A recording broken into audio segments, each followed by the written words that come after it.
Pork the bardic paladin, who sings and plays again. He tells the tales of glory and weaves a magic story. He'll join you at your table and ask you to share a fable. Heroes of humble origin, villains who must be fought again. No matter their skill or prowess, the people in life are countless. So we pray you heed our request. Enjoy this tale of sidekicks and side quests.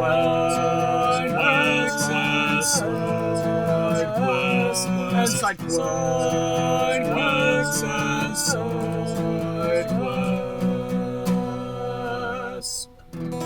Episode 56. Enna and Aylynn, the Wedded Wizards.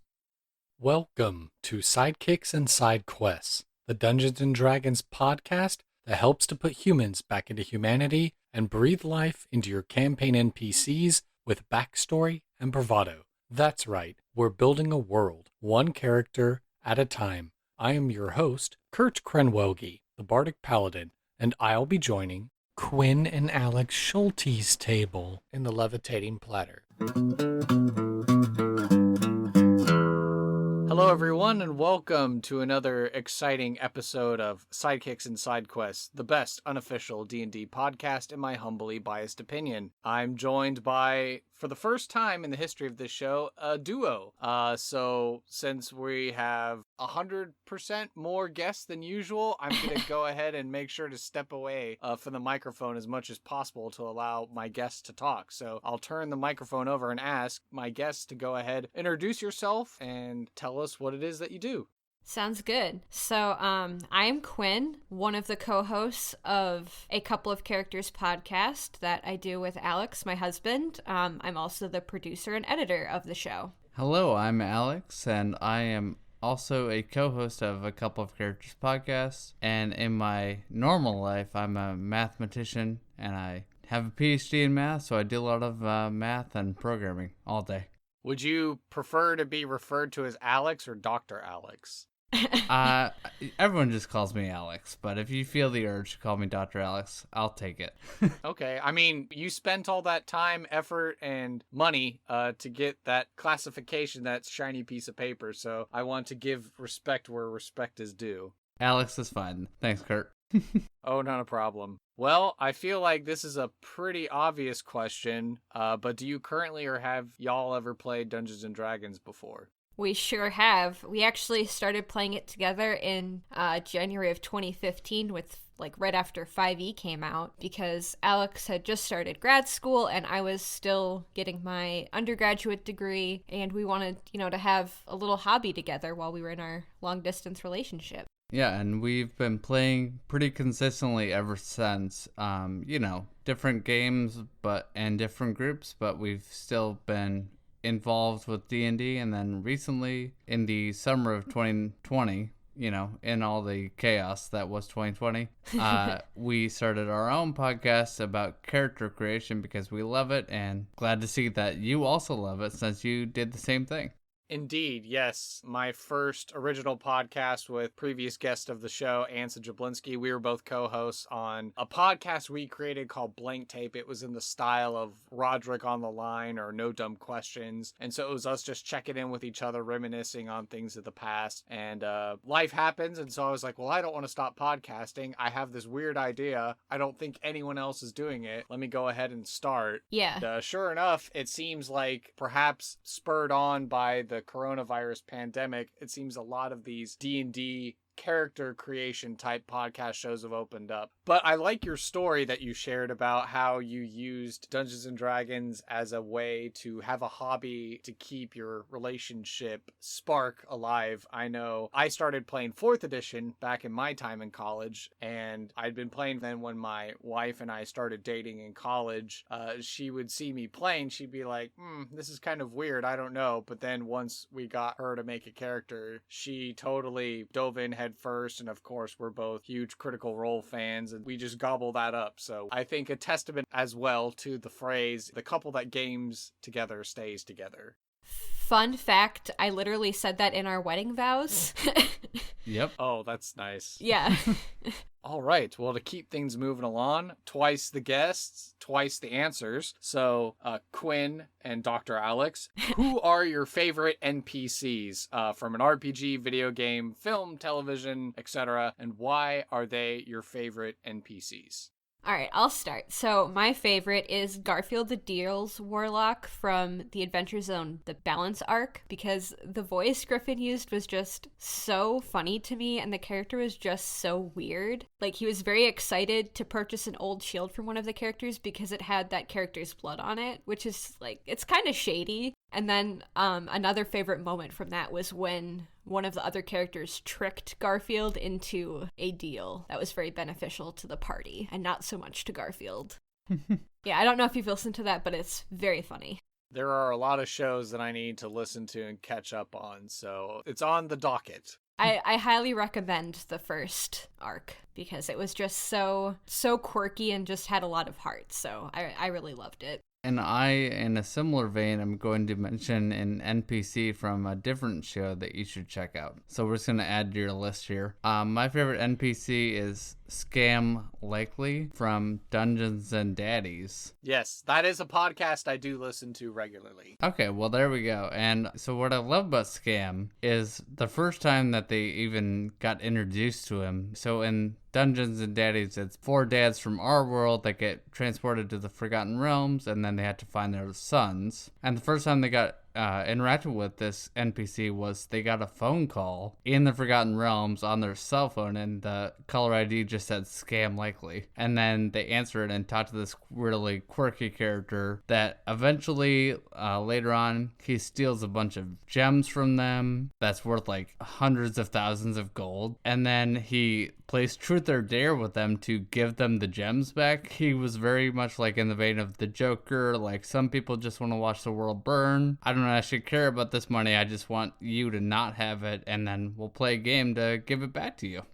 Yeah, and every time they weren't playing or whatever, he was just throwing them into the well that was nearby, just like this bottomless pit or whatever. Yeah, I also think the DM Anthony, the truth or dare questions, like, you know, when you think of truth or dare, I was thinking like, oh, you know, something you do in middle school or high school, and it's kind of just silly. But then his questions were like, they cut right to the core of the characters. Like, one of the characters has twins, and the truth was, who's your favorite son? And it was just like, ooh boy, you know. So I was like, it was so well done. I think I remember their commentary as that episode was going on, with Freddie realizing that Anthony had emailed them questions about, like, what are your character's greatest hopes and greatest fears? Yeah. Along those lines. And that's how Anthony was able to construct, you know, these really juicy truth or dare questions for Scam Likely. Yeah, that's very good. You know, because you probably could have sent that email on early on and just be like, oh, you know, this is just something I want to know for later. And then what turns out for later meant this scene. And I'm sure other things to come as well. Okay, moving on to our next question here in the personal interview section. Quinn and Dr. Alex, do you have a favorite side quest from RPG, video game, film, literature, television, history, etc., and why is it your favorite side quest? So I love the Pokemon franchise. I have played at least one game in every single generation. And my favorite quest is trying to collect all the Pokemon. I have never actually completed a Pokedex, but I just really enjoy working towards that while I'm doing the main storyline. The ultimate side quest. Yes. Yeah, and, you know, it's like you could go and win the game with 6 Pokemon. You really don't need all of them. Right. Yeah, I don't think there are any items that you get in the game that require you to have a certain amount of Pokemon. I might be wrong, but I don't think there are any required items. Yeah, it makes sense, and it probably is the strategy of Pokemon speedrun players that are like, all right, I just got to get the 6 Pokemon that I care about so I can go beat all the gym leaders and win the game super fast. Yeah, the fastest I ever, I did that one time where I was like, I'm just going to try to have a party super fast. I think it was 20 hours. I beat the Elite Four. Oh, wow. That's pretty fast. As someone that's played one Pokemon game. So mine is also from a video game, and mine is from the Legend of Zelda Ocarina of Time. And my favorite side quest there is if you do the Happy Mask shop. So there's this shop in Hyrule where you can go and get a mask to borrow, and then you put it on, and you have to like find the right NPC in the world that wants to buy it, and then they'll buy it from you, and then you go back to the Happy Mask shop, and there's another mask that you can try to find. Now, I think there's 5 masks in total. But it's just kind of fun to put Link in a mask and just go talk to strangers and see their reactions. So, some of the masks are like, the first one's like, looks kind of like Pikachu. And then one is like a zombie mask. So then people like get scared when you talk to them with that one. But it's a lot of fun. That's really cool. So a more social focused side quest where you just explore the world and actually talk to the characters in the game. So the creators are like, finally someone who's going to the lengths of the earth to engage with all the NPCs we spend all the time making. For sure. Yeah, and I think that really all you get from it is just money, which, I mean, if you played Ocarina of Time, there's just like buildings you can go to and just smash jars and just load your pockets up with money. But it's just another way that you can interact with the world a little bit and also get the reward of money, even though you probably don't really care about the money as much. It's still fun. Hello, everyone. I just want to take a moment to tell you about my first ever sponsor, Plus One EXP. Tony Vicinda is the mastermind behind this trifecta of triumph. He produces tabletop-themed beard balms, beard-themed tabletop RPGs, and helps to support additional tabletop content creators on Patreon. Now, each of his beard balms is flavored after the basic stats from D&D. Do you need some strength for your beard? Why, apply and feel yourself empowered with the scent of pine and cedar with a minty edge. If you're feeling rather charismatic, apply a balm of sweet-smelling amber, clove, and pipe tobacco. Each one of these balms is unique in its makeup.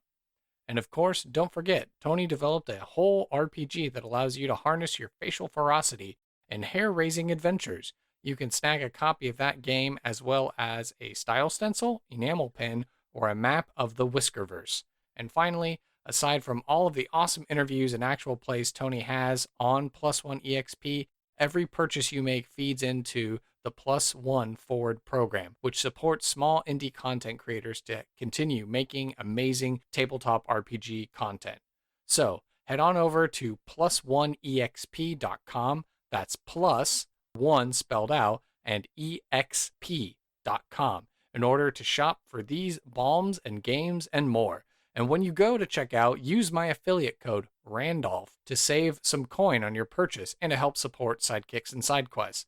How else do you think our tavern keeper at the Levitating Platter is going to keep his silver beard so awesome? Once again, the code is Randolph, like how it's spelled on episode 2 and his write-up, in order to save on your order and help support the show. So thank you so much, and now back to the podcast. Well, we're here at the last question in the personal interview section. What are you passionate about and why? All right. I am passionate about books and cats. I love reading. It is my favorite hobby and has been pretty much my entire life. And I just love immersing myself in different stories and worlds and just, seeing how other people think. And I also love cats. And whenever I see a cat, I just automatically love it. I think that all cats are adorable, even the ones that are kind of like mangy and maybe kind of ugly. I still think they're cute. And we actually have 2 cats, which you might have heard one of them meowing. Books and cats are awesome things to be passionate about. And Dr. Alex, what is it that you're passionate about? So I'm also passionate about books for similar reasons, and I also, enjoy seeing different stories and learning about new characters. And then I also wrote down Dungeons and Dragons, which is, I think, that's why we're here. Something I'm very passionate about. That's, I think, why I kind of drove Quinn and I to make the podcast. So how our podcast got started was I would call Quinn when we were long distance when I was in grad school. Once a week I'd probably just have a new idea for this character. I was like, oh, my next character I play will be this. And then in a week I'd change my mind and it would be this other thing. So Then we kind of thought, oh, well, this might be, a good podcast. I could just make characters. And then I could tell people about it that might want to listen. And if not, I could have a reason that Quinn would have to listen because we have to make the podcast.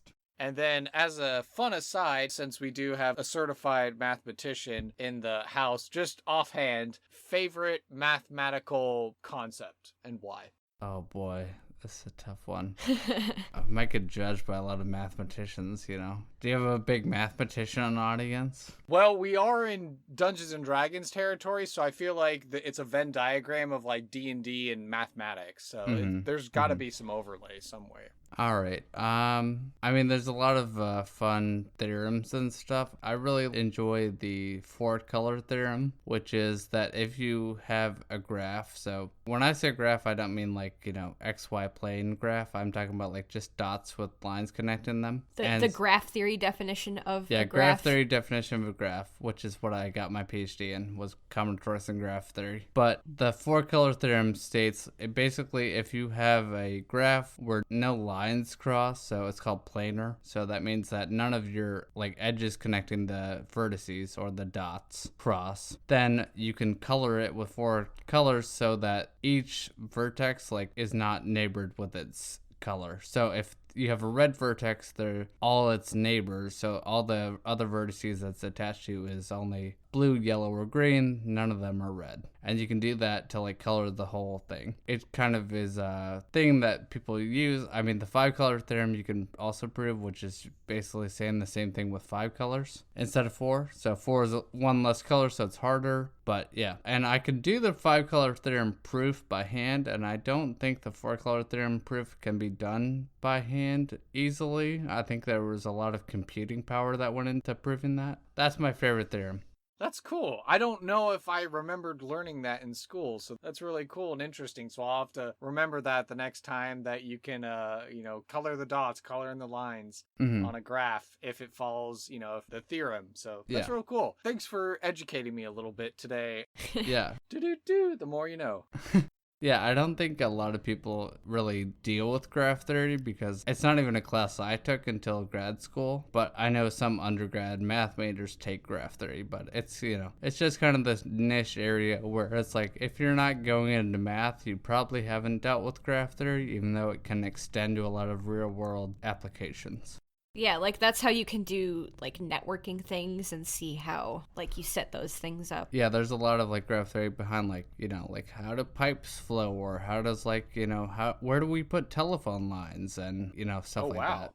So math, kids, is very important. Stay in school and learn your mathematics.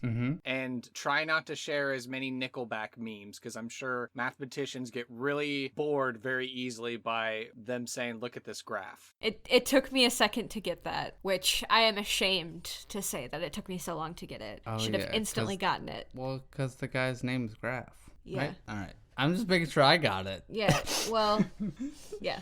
Well, math theorems aside, I think we've learned quite a bit about our lovely guest today. And so, as we D&D podcasters like to do, let's go ahead and make an NPC.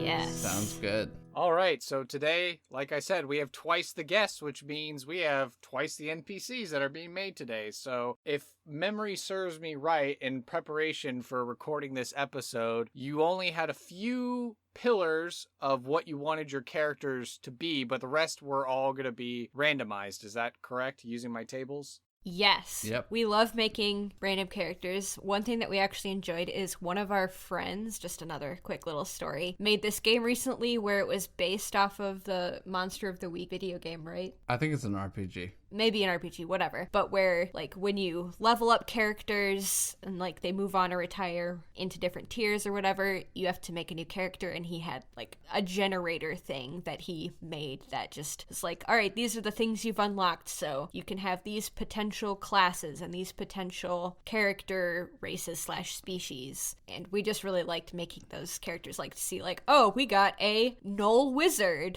Let's see what we can make. Yeah, so basically how it worked for him was you pick either a race or a class, and then you could pick like up to 3 ability scores. I think as we progressed through the game, we got to pick more, but at first it was just you pick one stat and your race or class, and then the rest is random. So, if you play a barbarian, you're like, well, I probably want to make this strength 15 or whatever. And then now maybe your con is only 8 because it was random. And you might be doing like a high elf barbarian with con 8. And it's like, well, all right, we'll see what happens. So we really enjoyed that, so we want to do that. And remind me again, what were the things that you already knew were locked in place? And then what are we going to be rolling for randomly? So we wanted to make characters kind of based on us and our story. So they are going to be a married couple, and they're both going to be wizards. Okay, so we've got the job and we've got a relationship solidified. Yes. Perfect. All right, well, the first thing we have to start with is character names. So you can roll a d20 for that, and you can generate a character name. All right. Quinn, do you have a D20? I mean, yeah, let me grab one. Do I have a D20? Yeah, you're going to need all the different kinds of dice today, so you'll get to roll them all. We got lots of dice. All right, let's go ahead and roll those d20s to see what names that we get. I got a 6. So a 6, this was a name that was submitted by previous guest Shannon Robichaud. Enna, E-N-N-A. Sounds good. And Alex got a 1. 1. Okay, this was submitted by previous guest Carla Romero. Aylynn, A-Y-L-Y-N-N. All right, Aylynn. Aylynn and Enna.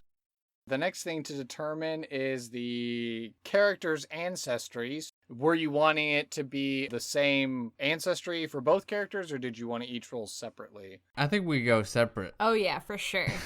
Okay, let's do this. So we need D100 rolls. I got a 20. Nope, I got a 2. I lied, that's a 2. Forgot how to read the dice. So Enna is a sea elf. Okay. And Alex got a 54. 54 would be, oh nice, human. So a sea elf and a human. Yeah, that's not unreasonable. Yeah. Okay, we already figured out the jobs. They're both wizards, so that's good. Yes. Well, one thing we do want to say is like what our role is. So we own a bookstore, which also sells materials for copying spells and things like that. Yeah, for the wizards that the group that need paper and inks for copying spells, the store will sell those. And now we need to figure out the age ranges of the characters, so this requires a D8 roll. Hopefully this will work and not be problematic, and if something is going to turn out problematic, then we will adjust it on the fly. Sure. Sounds good. All right, I got a 7. 7 is ancient. All right, I'm just very old. You don't look a day over 300, you're fine. Yeah. And Alex got a 2. Oh boy. Yeah, that's going to be a teenager. I don't know if a teenager wants to be We're married going to to re-roll. ancient. Yeah. I got a 2 again. Really want the teens. 4. 4 is an adult. Okay. I think it's all right, Okay, so just make them both adults. Yeah, we'll just make them both adults. So now we get to pause on the dice rolling, and now we have to describe the physical appearance of our characters. So I guess now that we've conjured up some information on them, how are you picturing the characters? I'm gonna have like a bluishy green tinted skin, kind of like mermaidy thinking. I've got, I feel like hair that looks kind of like seaweed in color and long and wavy. So is it green? Yeah, it's like a dark, nice, foresty green.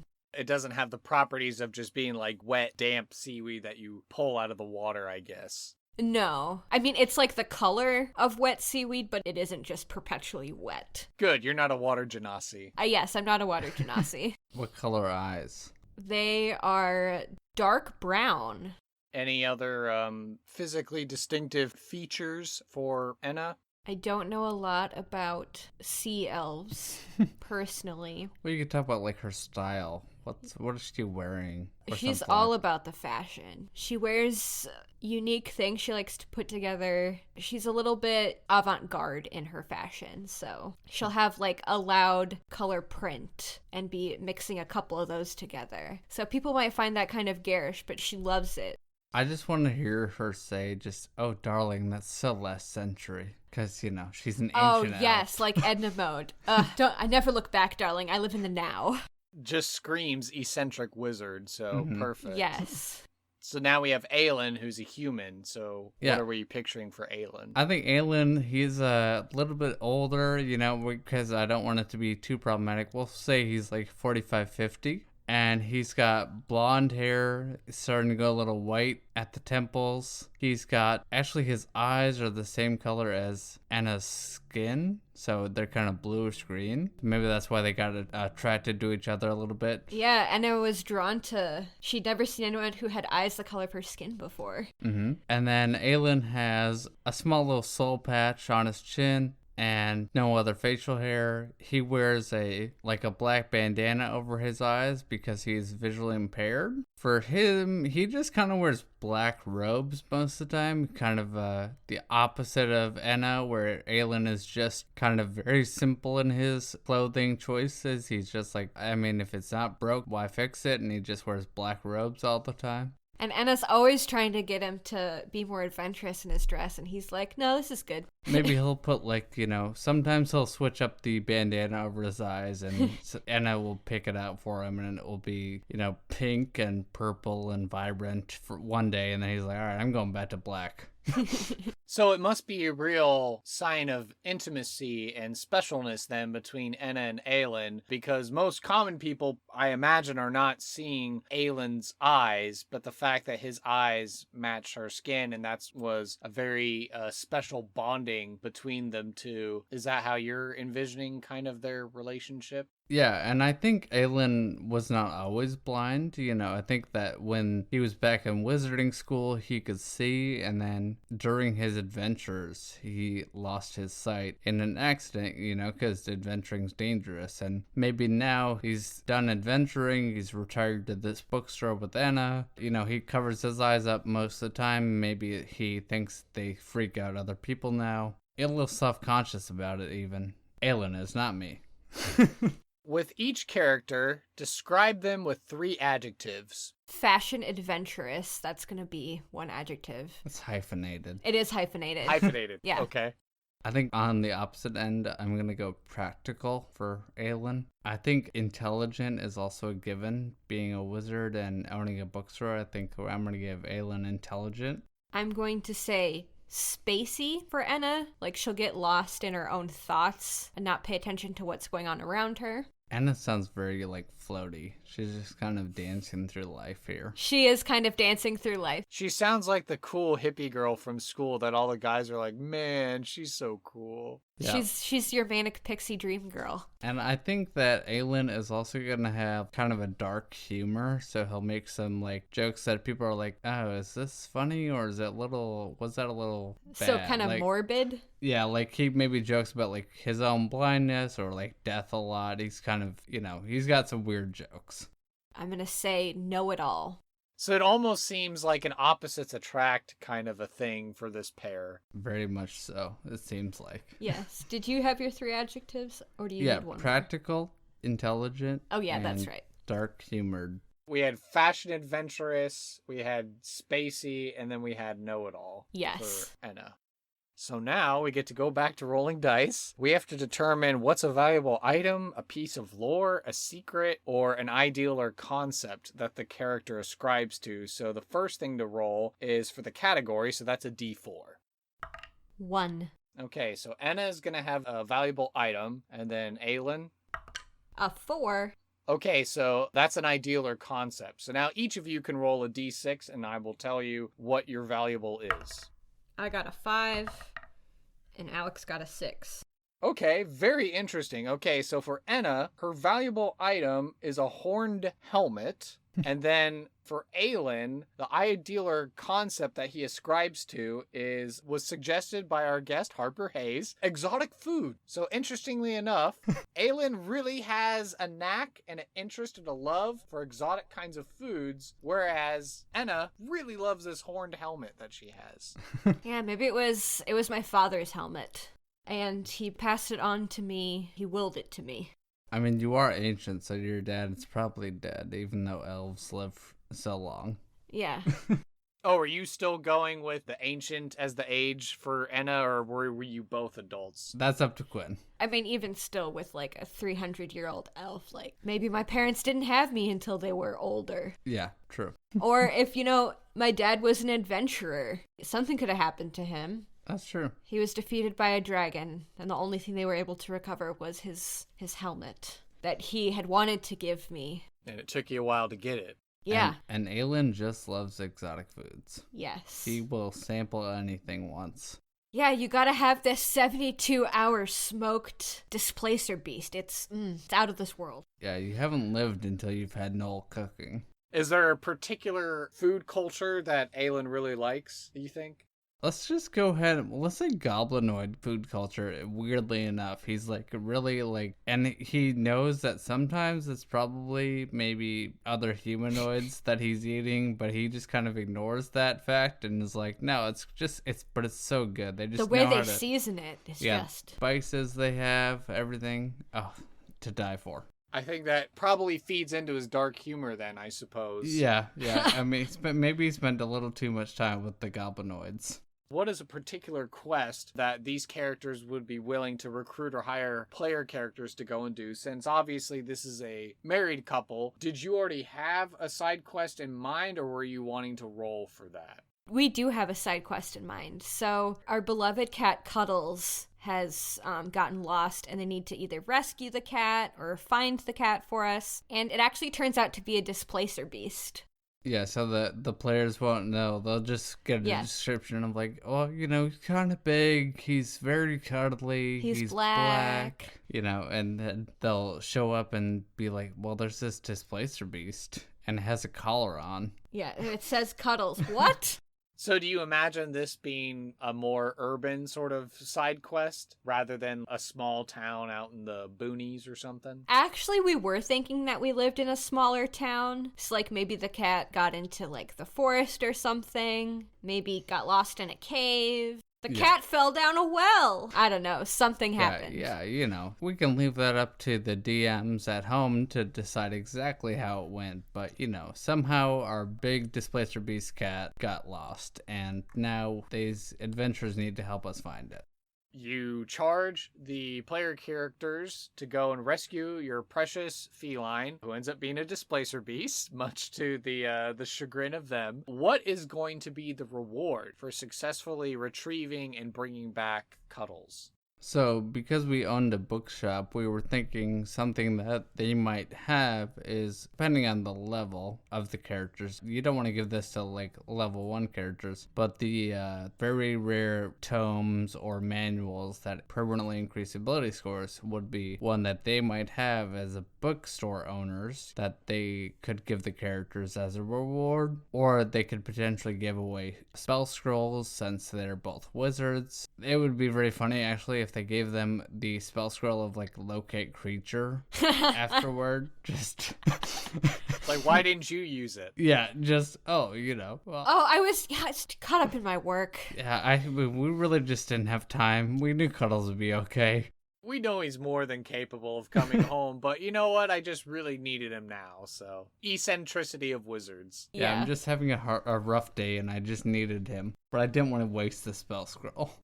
Well, now we have to consider the flip side. What's going to be the consequence of refusing the call? Like, no, I'm not going to go look for your cat, or failure. What if the players mistakenly freak out when they see a displacer beast and they just attack it rather than properly identifying that, no, this is in fact the pet? They won't even have the option to know that we have this very special book. And they will definitely be upcharged for any purchases in the store. So if you need 50 gold worth of ink and paper for a first level spell or whatever, maybe now it's 100 gold. Twice as much because you killed our precious cat, or you failed to find him or her. I don't know what gender the cat is.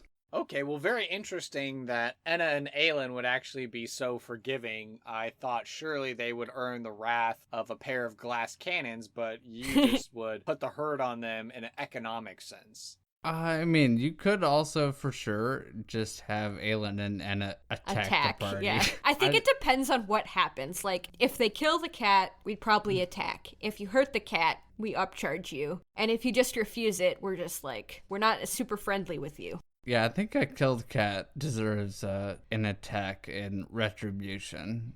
Yeah, I'm gonna banish you to the plane of elemental fire now. Goodbye. Yes. I'm going to trap you in a demi-plane with a bunch of displacer beasts. Good luck! What are the goals and motivations of Enna and Aylynn?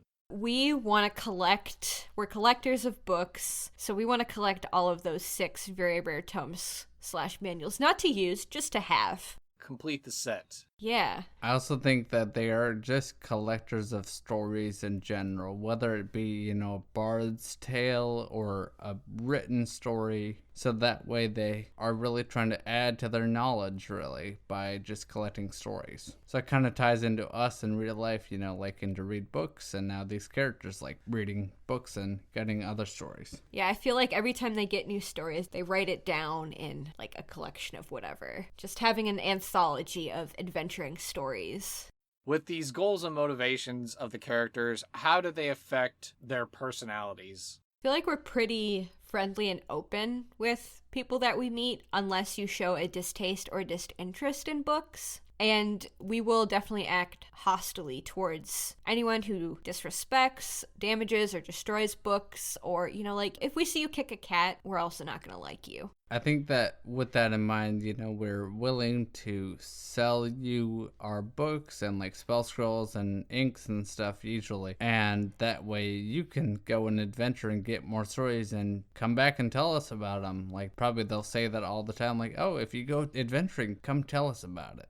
How do Enna and Aylynn normally interact, say, with family, friends, and peers versus enemies and rivals versus people who work for them versus player characters? Are there different ways that they interact with these different groups, or are they pretty much the same across the board? So I'm going to say that employees dislike Enna because she's like, everything you can do, I can do 20 times better than you. So just let me do it myself. Like, go on, go away. So sometimes they'll be bored if they're stuck in the shop with Enna because Enna won't let them do anything because they aren't doing it right. I could also see Enna just like reorganizing the store all the time with her spaciness. She's like, why aren't these black covered books together? We should put all the black books together and all the green books together, and it looks so much better. It's more aesthetically pleasing. And then Aylynn's just quietly like re-putting the books back to where they were. Just he's like, no, they should be in sections. This is easier to find them. This is alchemical supplies. This is forbidden rituals. Yeah, and it's like, no, they're all the same colors. That's why they need to be there. So I think that the employees like Aylynn probably a little more because he's much more practical and down to earth and is like, this is what I need you to do, go do it. And then when Anna's in the shop, it's like, I can do this better than you, it's fine, go sit down. And since we brought up that they're in kind of a smaller town, but they have employees, how many employees are there at the shop aside from Enna and Aylynn? I was thinking maybe 2 or 3 at most. Yeah, I think I was going to say 1 or 2, so I think right there in the middle at 2 would be the perfect number. Okay, so locals from the town who Yeah. just got a job at the magic shop, but depending on who's working the shop that day, they might be like, I regret getting this job. Yeah. They're paying me, but I'm super bored here, and I can't apparently do anything right. Yeah. Yeah. I'm not going to fire you, and I'll still pay you, but I can do it so much better. And then, of course, their charming, bubbly selves whenever their friends and family and customers, player characters come into the store and such. Yeah. Yeah, I think so. And then I think for rivals, I think they're very cold to the rivals. They're like, what do you want here? We're not selling you anything. Yeah, and I also feel like we hold grudges, like, if you're, like, a competitor or whatever. Like, I feel like we came up with a way to do, like, to make kind of audiobooks with the magic mouth spell. And then one of our rivals not long after also figured out how to do it, and we are convinced that they stole our idea. So, every page has the magic mouse spell and it just reads the page to you and then you turn the page and it activates the next spell. And so now they've done something similar and we're like, they stole this from us. They're always like, we should go burn their store down. They never actually do, but they're just like, because like we want to, because like we're like, we're angry, but like we also don't want to destroy books. Yeah, we can't actually burn their store down because, that would be against our morals, but we just want to sometimes. Right, well, that's the dark humor coming into play, I suppose. Like, wouldn't it be funny if their store just burned down to the ground, and then you think about it and you're like, oh, but all those books. Yeah. Maybe if we remove the books first. Yeah. Then it might be okay. Are there any particular accents or languages that either character deploys? Are there any idiosyncrasies in the way that they act or speak? I feel like that Enna walks around and will just be like flailing her arms, gesticulates wildly as she's talking excitedly. I'm imagining Captain Jack Sparrow for some reason. She's walking the aisles and just kind of like, woo! Yeah. Not that she is drunk, she just moves like she is. Drunk on her thoughts. Moving around the world as if she's still swimming in the water even when she's on dry land. Yes, I like that. I think Aylin will use common idioms from other cultures just dropped in daily conversations. So, like two birds, one stone, but like the goblin equivalent or, the mermaid equivalent of that. So, two eyes, one arrow. And everyone's like, oh, that's a little morbid. Yeah. So I think Aylin just says some things that are sometimes like, was that bad? It seems kind of weird, but I think that plays into his dark humor and then also, his travels and seeing some things before he went blind that maybe made him a little more dark. It's interesting to me, especially if a married couple from two different cultures coming together and joining. So we have a sea elf and we have a human. Did Enna teach Aylin how to speak Elvish, or I think in the D&D terms, Aquan, so that way they could talk to each other, maybe without other customers being able to listen in, or it's a sign of, again, intimacy and closeness? I definitely think that, also just because, we're both, love the pursuit of knowledge, so we'd both be interested in just learning more languages and things. I also think that we would just have kind of developed just kind of a mixture of the different languages we speak, so sometimes, an outsider would be really confused as we're peppering phrases in from different languages that, we might know, or things like that. Yeah, just Aylin says some weird thing in Goblin, and it's to an outsider, what did he just say? But then Enna just continues the conversation in Elvish, and right, it's because, all right, this is just how they work. Yeah, because Enna knows that Aylin likes to use this common Goblin phrase. Yeah, the idiom's much more beautiful in the original Goblin. That's really cool. It's a multilingual sort of shop and household as far as them talking to each other. Yeah. And I know it hasn't come about, but since this is a married couple, do they have children together? Are there little pitter-patters running around the store as well? I was wondering that same thing, yeah. Kurt. I think that probably they will have some, but I think in the first meeting with the PCs that they would not have kids. But then maybe the PCs come back a year or two later, and now they got a little half-elf baby, hanging out. Oh, that's very cute. Good character progression. Yeah, no, it just also shows the PCs that, look, things happen in the world even when you're not involved. Because I feel like sometimes the PCs are like, well, we weren't there. Why did this happen? What impact have these two wizards made on the world? How have they shaped their local area? So I think this one we thought about together as well. And we had an idea, with the audiobook thing where we kind of made audiobooks a thing because Aylin can't read print anymore since he's visually impaired. But then we also have, because we love stories and characters and everything so much, we've kind of tried to help the local community grow and be educated. So the literacy rate in this small town is very low, and a lot of people know how to... No. The literacy rate is very high. Oh, yes.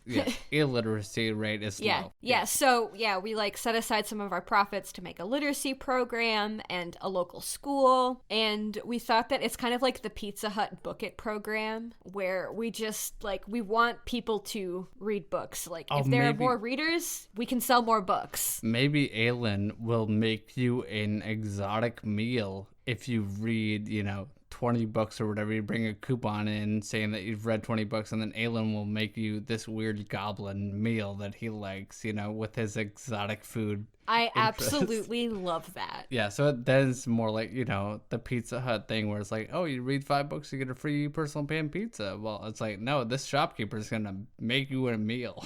I was going to say, does Aylynn expand the palette out so it's not necessarily always goblin food? Because I'm sure people are like, I don't want to know what's in this thing that I'm eating. It's like, okay, we'll go to sea elf cuisine. That's a little bit more palatable to people or something. Yeah, I think the first time they did it, he went goblin food and then... It wasn't very popular. Yeah, it didn't go over well, and Enna was like, maybe try something from my home. And then he's like, all right, we'll try this instead. That's really cool. So you're feeding both their minds and their stomachs. Yep. Yes. Finally, are there any current problems that prevent Enna and Aylynn from being bigger players on the stage? I think that because Enna is kind of spacey, whatever, she's content to stay where she is and gathering knowledge and just she's in her own little world. So she's cool with being where she is. I think for Aylynn, he has done the adventuring thing, and he's kind of seen that power can corrupt people and everything through his adventures, and now he's lost his vision, and he's content to just kind of spend his time with Enna and the bookstore and really help this little small town, and maybe they eventually want to try to expand their literacy program to more towns, but I think beyond that, they're content to stay where they are. Just want to take a moment to recognize another sponsor of the show, Reaper Miniatures. They have been Texas Titans of the tabletop industry since 1994. They're right here in my backyard, and they have an amazing warehouse and game store. They make everything from paints to gaming accessories. Stream on Twitch with tutorials and interviews, and host the ReaperCon, this year back in person from September 2nd to 5th, 2021 in Denton, Texas. Whatever system you're running, whatever game you're playing, Reaper has a miniature that has you covered. Want to include Randolph in your game? Then might I suggest looking at their catalog for SKU number 77661. Perhaps you need a Lord Grubbub. Check out SKU 02646. Are you in the market for your very own Skink Nose the Lich? Look no further than SKU number 77280. Every time you shop with them and you spend at least $40 on your purchase, they will give you a cool new mini for free. And this miniature of the month is always something new. And if you're wondering how you can enjoy the benefits from my sponsor, if you visit my website, you can find a link for our sponsorship and use my referral code link when you shop to help support Sidekicks and Sidequests and get you some savings. By clicking that link on my website, it helps to track the traffic that our show directs towards Reaper Miniatures. The more traffic, the more that our Texas powers will be able to combine. So again, go check the link out on my website in order to use my special referral code, and be sure to follow Reaper Miniatures on Facebook, Twitter, Instagram, Twitch, and YouTube. And be sure to sign up for ReaperCon 2021 and tell them that Sidekicks and Sidequests sent you. So thank you very much to this sponsor, and back to the podcast. Well, we've learned quite a bit about our NPCs today, folks, and I think it's time we head into a random encounter.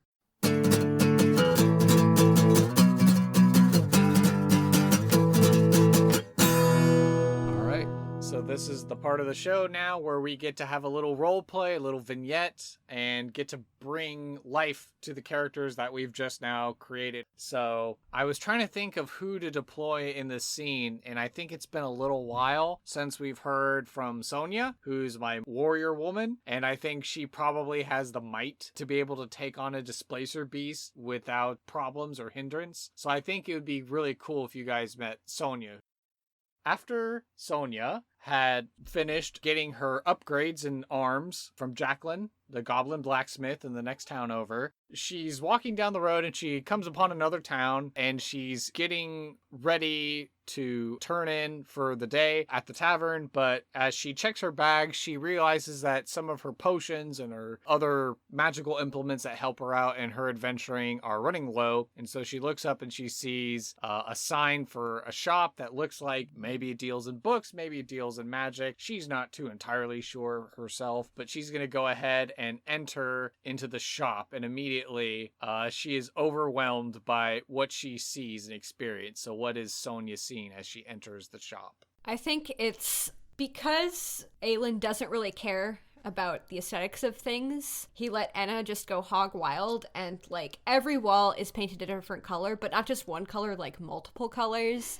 So it's just very, very wild. And today Enna was in charge, so you know, she's working on making the books organized by color today. And so I think the bookshelves are very well ordered, like they're in lines, like you would see at like a Barnes and Noble or something like that, where the shelves are very ordered, but then some of the books on the shelves are like sideways stacked on top of it, and there's like a little pile of books here. Yeah, so I think that the books are kind of stacked and a little bit disarray because Enna's been reorganizing them by color, so they're a little bit in different piles, and there's like a pile of black books over here, a pile of red books over there, and I think Aylyn's just kind of sitting behind the desk at the back of the shop, like waiting to do the purchases, and then Enna's running around doing her reorganizing. Yes.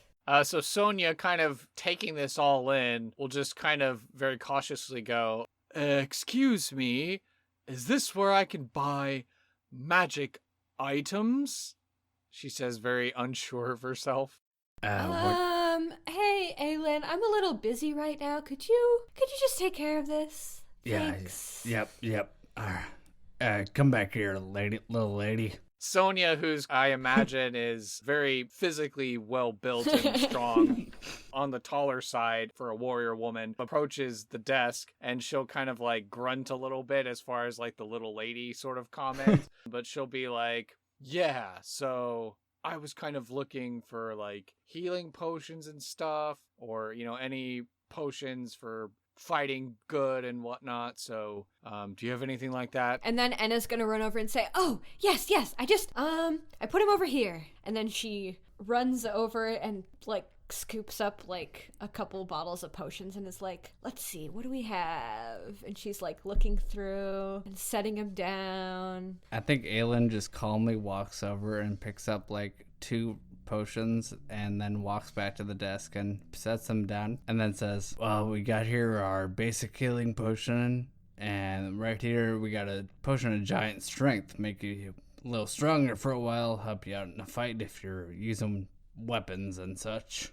She'll kind of give like a wry smile on her face, and she'll say, yeah, these'll do nicely, and she'll start pulling out coins to pay for them.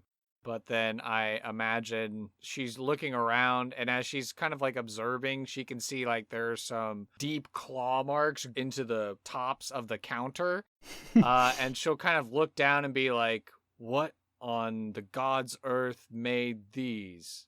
And what was something that big doing in this shop? Oh, you know, our sweet kitty Cuddles, you know, just... he gets overexcited sometimes. He's a big boy, but he's just a little baby. He's around here somewhere, right? And then Cuddles? I think Cuddles? I haven't seen him today. Let me check the back room. And then Aylynn will walk into the back room and then come back and just say, hey, it's not back there. Did I leave the door open? Maybe he got out again. Oh, jeez. All right, hey, tell you what, Sonia. I don't think I know her name. She will see that Aylynn is struggling to figure out a name for her, and she'll just very kind of bluntly just be like, Sonia. All right, I'll tell you what, Sonia. You go help us find this cat. I'll throw in a potion of water breathing. Yeah, we'll give you these potions at a discount, and we'll give you something else a little special. Sure. She again is looking at the claw marks. Little cat, eh? And she's like trying to do the mental math to figure out, you know, exactly what kind of cat you're dealing with. But she rolls her nature check and doesn't get very high. And she's like, yeah, cat, I should be able to deal with this just fine. Any place I should start looking for first? I mean, he really likes to go hunting in the woods. He loves chasing the birds. Yeah. So his name's Cuddles. He's a little boy. Yeah. He's black fur. Got a couple of extras on him, you know, like cats do. Oh, and he's wearing a collar. It says Cuddles. Yeah, and I God help you if you know the color, because it changes every day. Well, you know, he's got to match what I'm wearing. We have about 30 collars in the back, too, if you're interested in any cat collars. Sonia will be like, no, don't have much need for an animal while I'm on the road, but There's always all a right, need the for an woods, you say. animal. Yeah, the woods. Sonia will quickly say, sure, for eating. That's good. Enna looks like aghast. I'll give you this healing potion and this giant strength potion for a discount right now. You can take them with you to help you find Cuddles. Deal. I'll sell her the potions and say, good luck. Where I'm going, I won't need luck. And because she kind of like flexes a little bit, kind of showing off. He can be a tricksy one, though. As she's going out the door, she's rifling through her bag for any food items that she has that perhaps will help her in her quest. And she says, I'll be back before too long. I've heard that before. And scene. Nice. Well, there we go. We did it. So, as we're starting to head into our final thoughts of the show, what did you think of the random encounter? What did you think of your experiences on the show? I had a lot of fun. Yeah, I also enjoyed it. How do you think that having two guests at once went? I know it was the first time for it. Right. No, I think it went pretty well. There was good give and take, call and response, pausing for answers. Yep. Well, yeah, and I mean, it was a lot of fun too. Just build these random-ish characters. I know we had some details we wanted to get in there, but then we also had the freedom to get the random names and the random races and the random other details there. I had a lot of fun. Yeah, I thought it was, like, the things that you had to roll for were good. Like, they added a fun little thing that, didn't feel, like, boxed in. And how do you think the format of my show compares to yours? Because I know you come in with like a whole character fleshed out and then you go through the actual character making process. But since my show focuses on NPCs and trying to hit the broad strokes, thoughts on that? Yeah, so it depends. So sometimes we come in with a character completely fleshed out. Otherwise, usually Alex comes in with an idea for a type of character that he's wanted to make. And then usually what we do together is we'll make a backstory for them and kind of choose more things like, oh, what class do we think this will be? Yeah, I think stuff like that. We really try to sometimes we just, if I already had the character, I'll bring it in. But we did an episode on a pacifist, and the whole point was I want to make someone that's peaceful but is in an adventuring party. Let's figure out why they're there. Yeah, so we rolled everything for that one to just kind of see what we got. Yep, but then we also did an episode on having a quirk for your character and why that's important. And then, we've had an episode on these two warlocks that I played in the past that I thought were fun backstories. But I like the format of your show where it's also giving, a DM an idea for I don't want to think up another NPC. I'll just check out an episode of this show, and then now I got an NPC for the week that's interesting in this town that I've put together, There you go. You heard it first, folks. Brand endorsement of my show as a method to help populate your town or dungeon of the week. Mm-hmm. Well, good. I'm glad that the format works for my show and obviously doesn't take away from anybody else's Dungeon Master skills or any other D&D character creation show. I'm just glad that it's a good format, that it works, that people are enjoying themselves, that they're having fun. Because if you're having fun, then I'm having fun, and that's what matters. Yeah, and people can tell. At the end of the show, I always like to give the platform over to my guests. So go ahead and plug what you got to plug or tell us, what's close to your heart. What should we know about? Go for it. Well, as we've said, we also have a podcast. It's called A Couple of Characters. And just the point of that show is we talk about topics related to creating characters for role-playing games. So just kind of things that, you should keep in mind if you're making your own character, or things like if you want to try to make a person that uses nets, which in Dungeons and Dragons, the rules are very bad. Mm-hmm. You always have disadvantage, so that was an episode that we did. We're just kind of here, if you want to play somebody who uses a net and you want to make it actually kind of okay and useful, these are some tips for how to do that. Yeah, and you can find that all about that show. There's a website, a couple of characters podcast.com. It's just all spelled out right there, so it's pretty easy to remember. Yep. And we are on Twitter at ACOC Podcast, as well as Instagram. I'm on Twitter at Alex N. Winterland. And I am on Twitter and Instagram at NotADrQuinn. And I mean, yeah, there's like we got a Patreon and all this other stuff, but it's all through the website. So if you go there, you can find it all. Or if you just search a couple of characters on your podcatcher, you'll find us. But yeah, I think it's a fun show.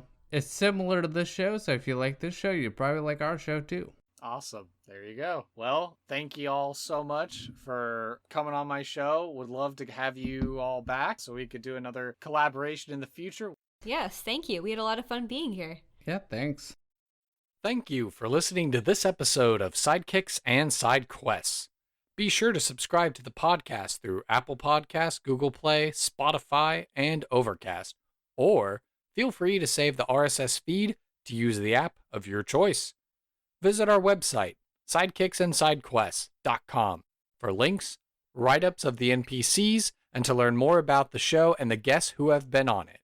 To stay up to date and interact via social media, you can follow the podcast on Facebook, Twitter, and Reddit by searching for SideKQ Podcast.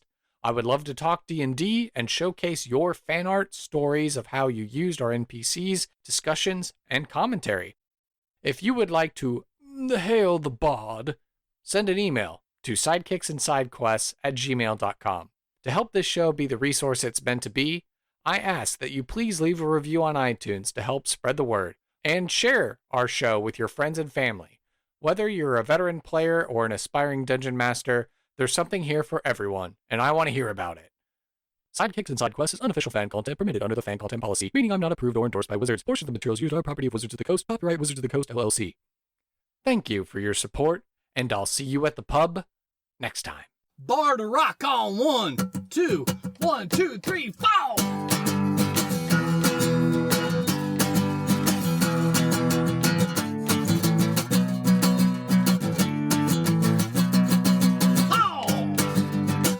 Sidekicks and Side